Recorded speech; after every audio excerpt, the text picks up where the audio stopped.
La route que prennent les morts et les endeuillés depuis Vernitouk. Cette route, sur le bord de la baie du Tson, elle s'appelle Snaïkuvuliak, ce qui veut dire en Inuktitut, route du dépotoir. Sur la montagne d'objets, tout juste derrière le cimetière, des jeunes traînent, cherchent des trésors. Ce qu'on appelle ici la dompe est un endroit très fréquenté. Les gens appellent cela le Canadian Tire. On vient chercher ce qui nous manque. On essaie de trouver des pièces pour réparer les 4 roues, par exemple. Cela coûte moins cher que de les faire venir par bateau, explique cette résidente depuis Vernitouk.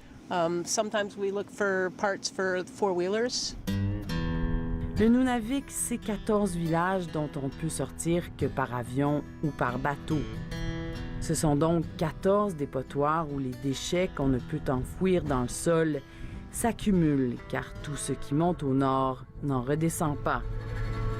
12 000 tonnes par année de restes de chantier et de toutes sortes de choses, parmi elles des batteries, des barils d'huile, bref, pas mal de produits toxiques.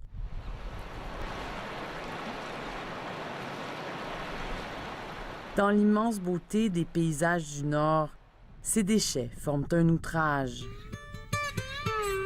Nous avons amené les jeunes rencontrés au dépotoir depuis Vernitouk prendre un café pour parler ordures. Au départ, ils se sont étonnés du sujet. Ils ont ri du fait qu'une équipe de télévision s'intéresse à ça.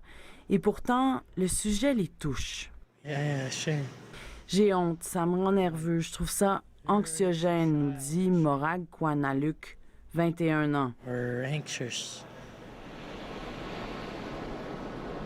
C'est grandiose. C'est l'immensité du territoire. Pierre Roussel est arrivé à Kuujjuarapik, le village le plus méridional du Nunavik, en 1980. Il devait y rester 1 an, il y est toujours, amoureux de sa nature. Il est gestionnaire au village. Là, vous avez vos vieilles voitures. Ouais. Là, c'est plus les déchets avec des appareils domestiques. OK. Mais c'est un petit peu fourre-tout. Il n'y a pas beaucoup de contrôle. Les gens viennent par eux-mêmes, souvent en dehors des heures d'ouvrage. C'est hors contrôle de la municipalité un peu. C'est un site qui est surutilisé, qui doit être fermé. On a amené beaucoup des ferrailleurs voir s'il y avait un intérêt, mais il n'y en a pas encore assez que ce soit rentable. Ça coûterait combien, mettons, ramener ça au sud, concrètement, le guichet automatique? Par avion, c'est impensable. Il faut que ce soit absolument par bateau. Ouais. Ils n'acceptent pas les produits en vrac. Comme ça, il faut que ce soit emballé d'une façon conforme là, pour le transport de bateau. Quelque chose comme ça coûterait peut-être 100, 200 $.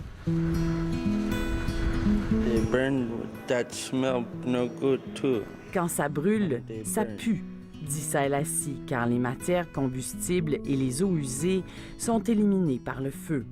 On les fait brûler à ciel ouvert pour éviter les animaux sauvages, pour éviter aussi une accumulation qui est trop grande, puisqu'ils ne se décomposent pas. Donc là, on les fait brûler à ciel ouvert, on met le feu dedans, donc il y a contamination de l'air et donc des populations environnantes. Audrey Sanchagrin est la seule chercheure au Québec à s'être intéressée à ce problème, loin d'être prioritaire en regard des autres. Taux affolant de suicide, pénurie de logement, toxicomanie, décrochage scolaire, entre autres. Donc l'environnement, c'est sûr que c'est important, mais ça va passer des fois peut-être après parce qu'il y a des problèmes qui sont beaucoup plus urgents.